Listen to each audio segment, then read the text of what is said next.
Good afternoon, ladies and gentlemen. In today's episode of The Last Gen Xer, I'm going to talk about what's on my shirt.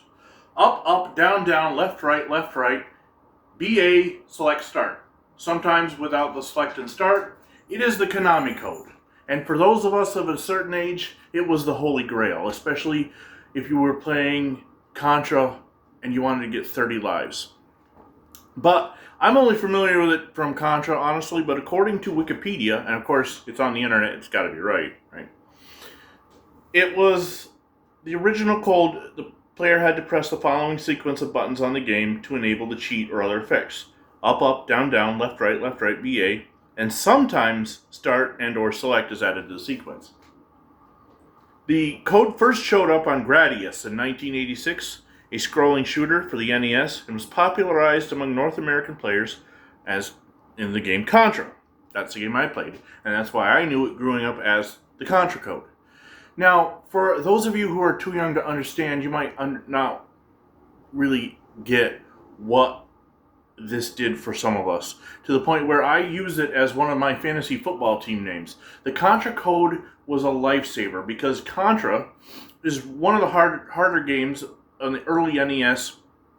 Maybe not so much like Teenage Mutant Ninja Turtles 2, but for those of us who especially grew up in the middle of nowhere, didn't have cable television, and when the weather was crappy outside, we played Nintendo.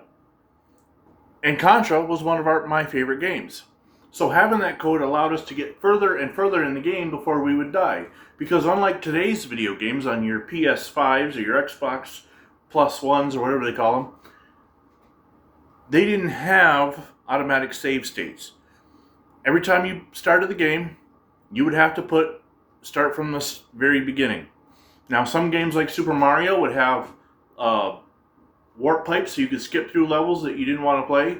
Some games like Contra had the Konami Code that allowed you to advance further because you had extra lives, and in the case of Contra, 30 lives. Video games that had these codes or warp stations, you got more enjoyment out of, especially when you were just beginning them and weren't that good. Now, obviously, as you improve and you advance, you can go further on the same lives. Like one of my other favorite games, Prisoners of War or POW for the NES. I don't remember if there were any codes there.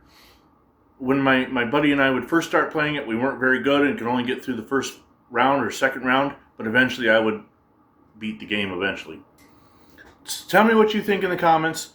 What are your impressions of the Contra Code, and what are some other NES or even Sega game codes that you remember from your childhood? Until next time, I'm Vinnie Vincent.